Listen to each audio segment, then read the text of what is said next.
Welcome back, everybody, to another Sunday devotional. Today, I have a special guest, a good friend, a current sports scientist at University of Florida with professional experience working at the professional soccer level, and former teammate Zach Smith. Zach, how are you doing?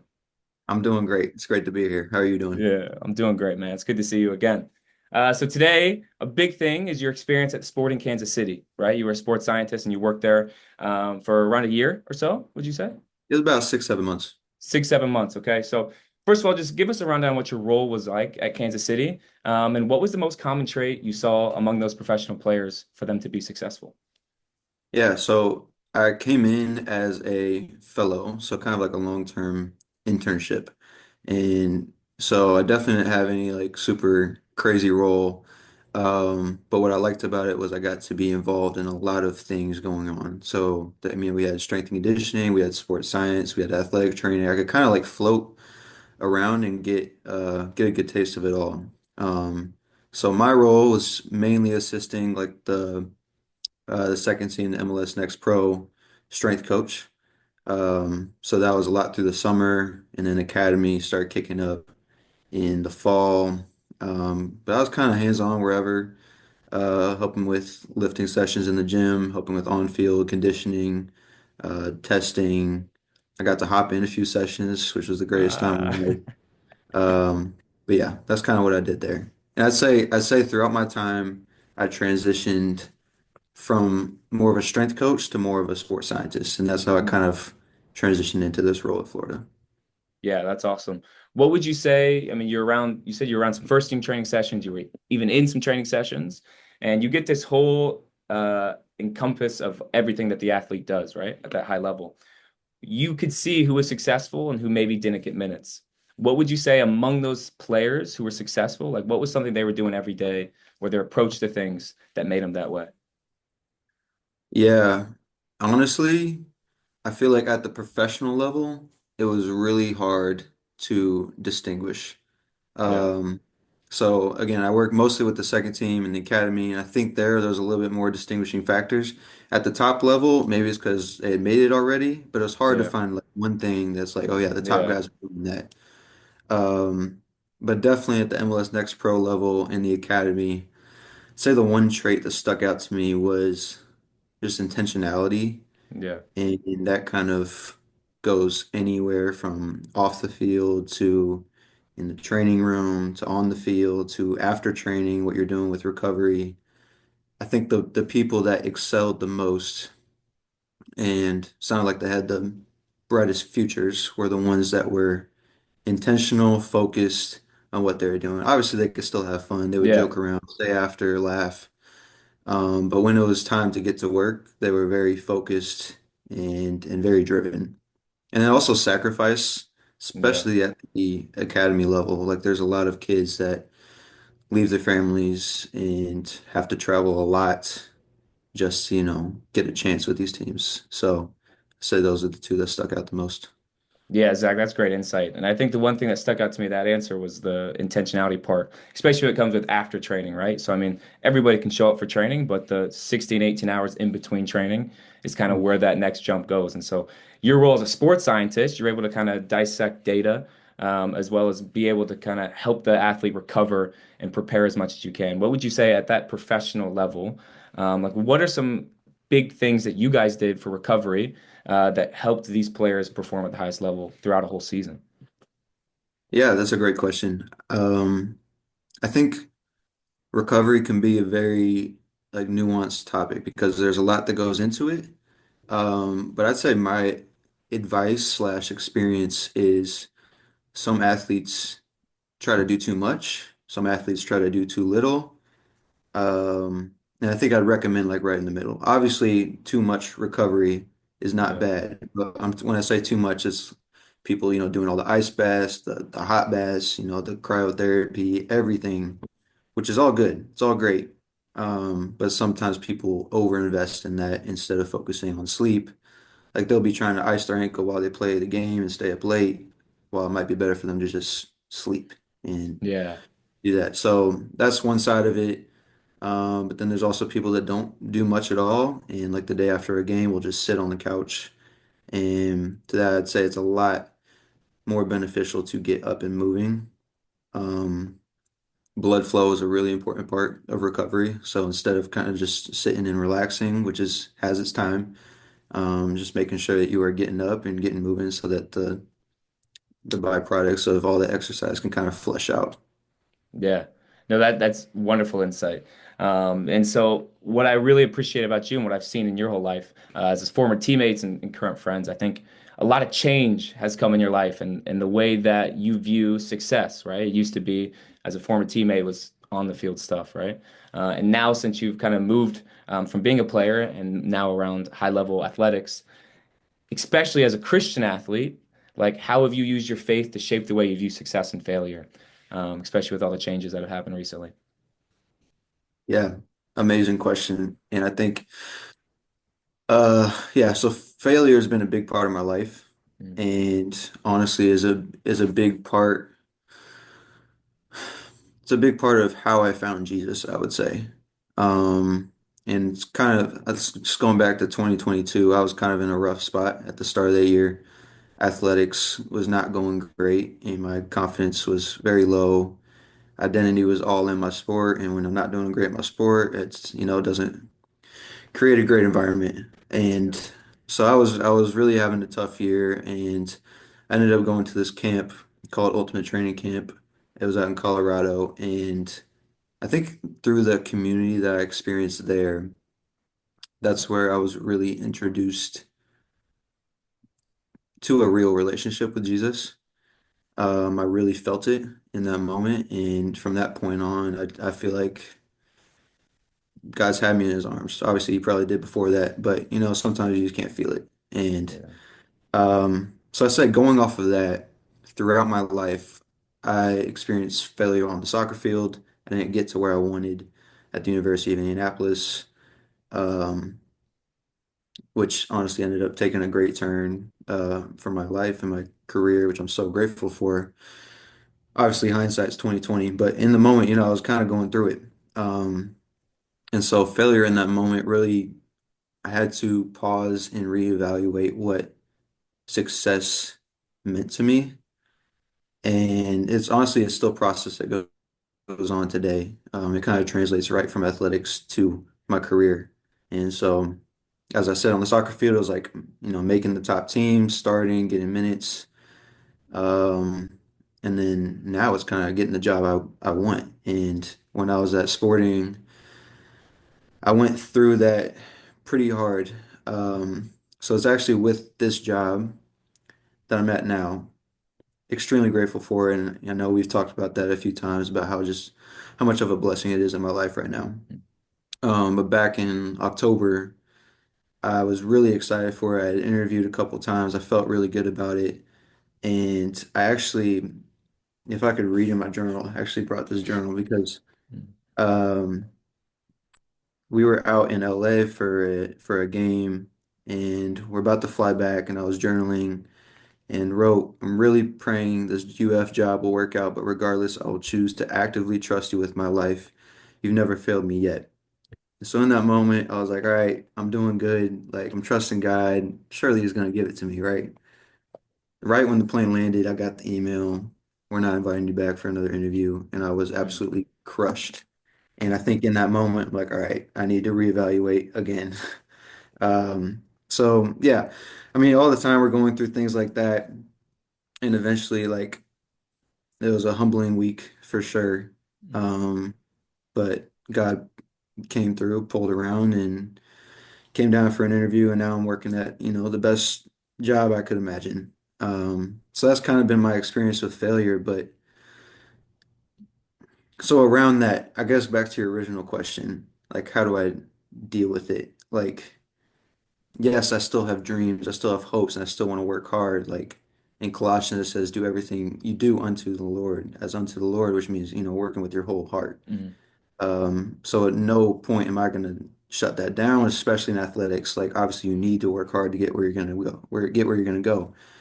Um, but at what point does that overtake our true foundation? Um, and so yeah, I feel like I'm kind of rambling at this point, but those are kind of the themes that have came up a lot, and obviously it's something I'm still going through. That's why I can't give Yeah. you like a clear answer. Yeah. It's a long process, but it's been really impactful in my life.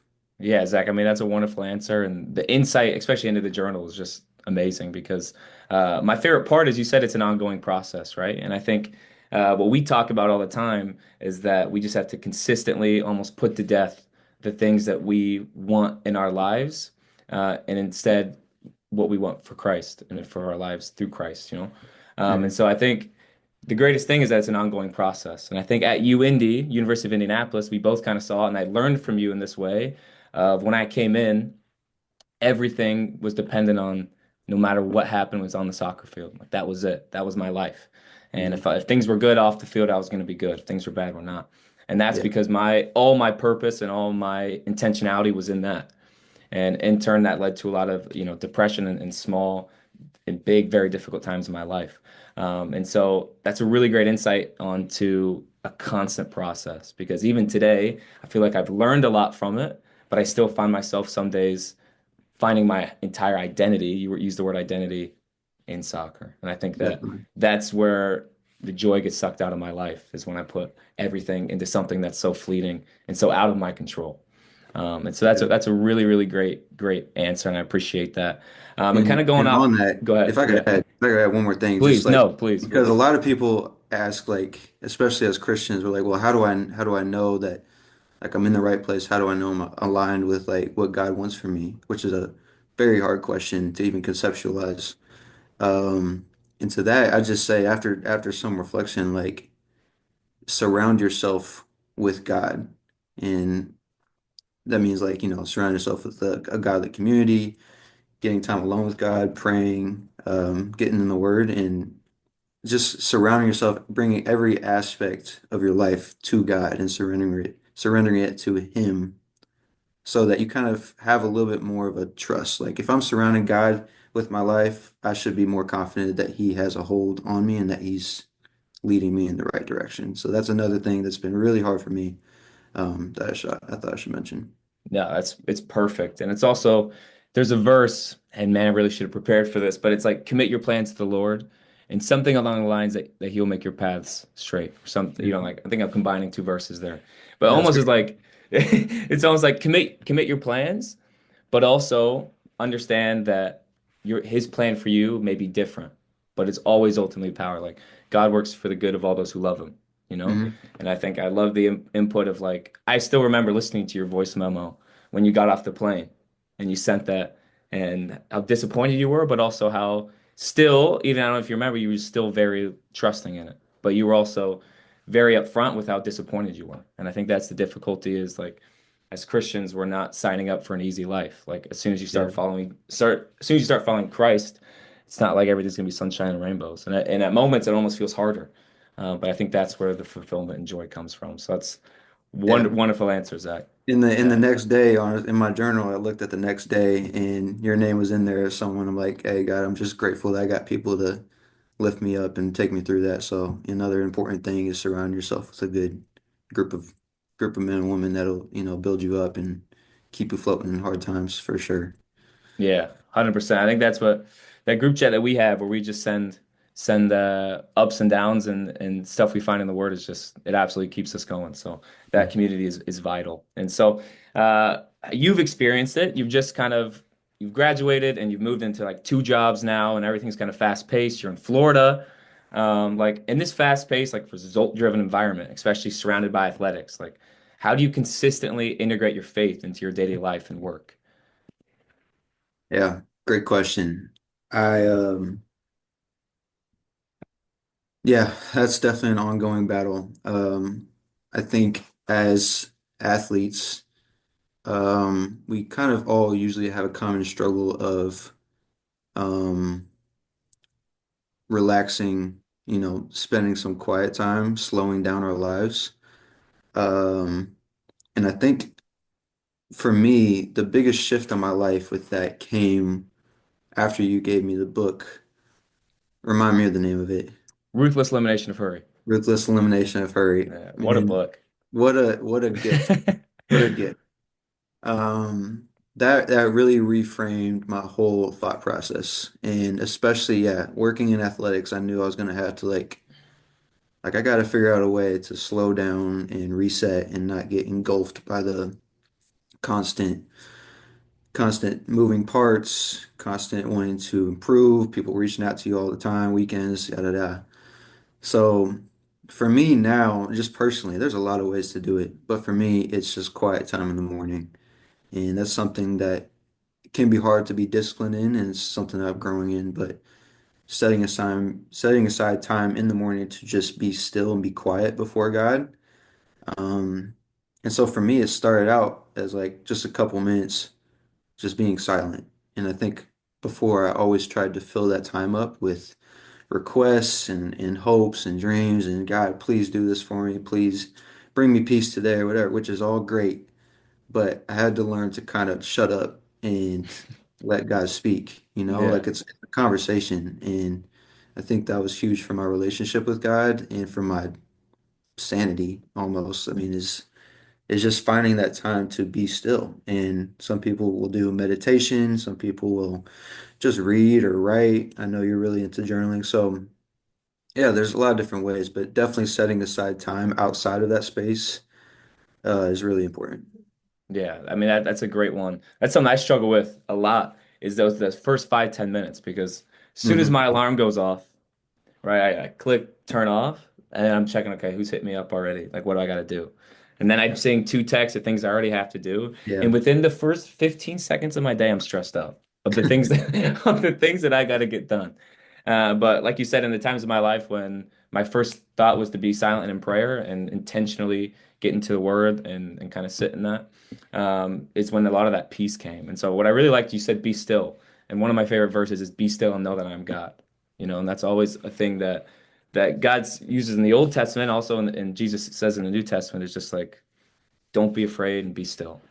And I think a lot of the time I find myself in prayer just like feeling like I have to be in control by asking what I want. And if I Yeah. don't ask what I want, I won't get what I want. Like so I have to be like, okay, I got to really make sure I pray about this because if I don't, I don't know if it's going to happen. And so Hmm. when you look at all the stories in the Bible, that's God uses broken people. And even if you're not doing the exact same thing you think you should be doing, like God's going to find a way, whatever his will is for your life. And so, Yeah. yeah, 100%.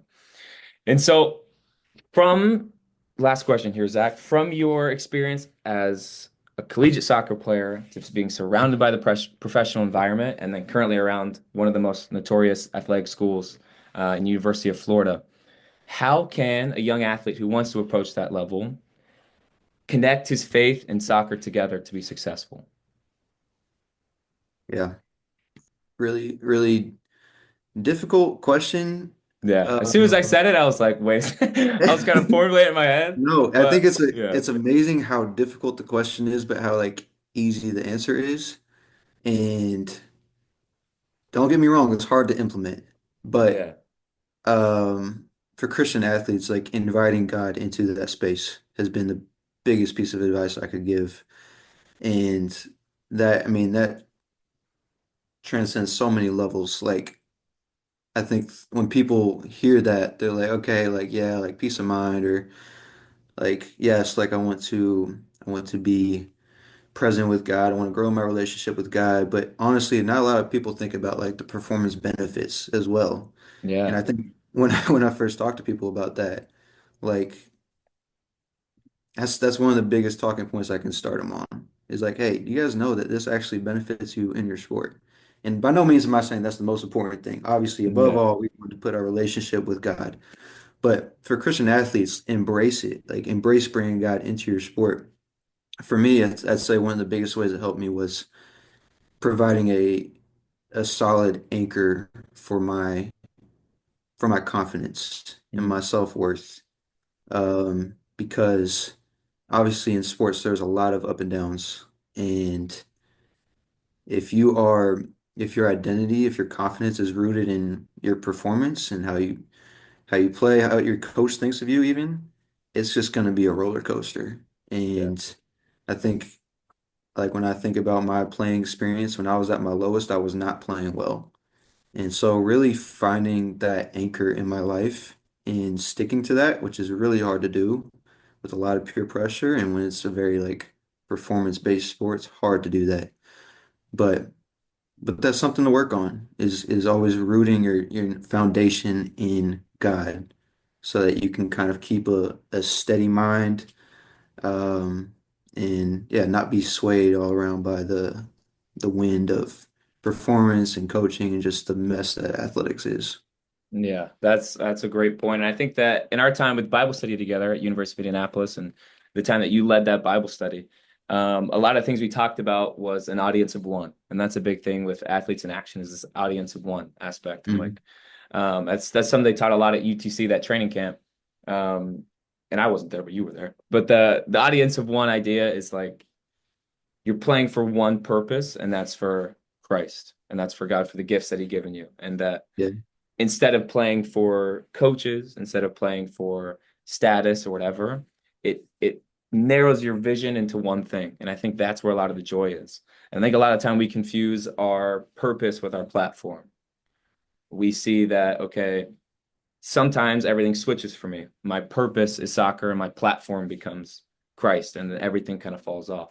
But when my purpose is Christ and soccer is my platform, I find just a joy to go out and play. And it's almost like everybody says flow state, right? You got to find your flow state and just right. where everything comes natural. And I think the only time I've ever found that, has been when I'm just out there enjoying the gift that it is to play. And that's something that I struggle to do all the time. But when you know that your entire identity and purpose isn't in your performance, that this game, this training, then you can finally see that this is just a gift and that it Yeah, won't always be there. And that's when I played my best, is when I played without the stress on my shoulders of I have to do this in order to get here. And that I have to control my journey and my career. It has to be in my control. And when I just lay it at the feet of Christ and I take it out of my hands, that's when I kind of find that level. yeah, that's beautiful. Yeah. Zach, any verses that you have prepared that you wanted to share before you go? Man, I mean, you hit the one on the head. I think the one, where is it in Proverbs? If I can find it real quick. Um, Trust in the Lord with all your heart and lean not on your own understanding. In all your ways, submit to Him, and He will make your path straight. I think that's the one you were referencing Yeah, earlier, I think. 100%. Yeah, yeah. But yeah, that's a huge one, and that's one I just want to, yeah, take a moment to encourage you and build you up for the man that you Yeah. are. I think that you are really good at submitting your ways to him. And your ways are solid. You're very disciplined. You're very, on fire right now and just embracing relationships, reaching out to people. Um, but you submit all of that to the Lord and you're good in prayer, you're very solid. So just a little encouragement for you, and anybody that's made it this far in the video. You're watching a great guy. He's a huge friend and he loves very well. So shout out to you. I appreciate you having me on.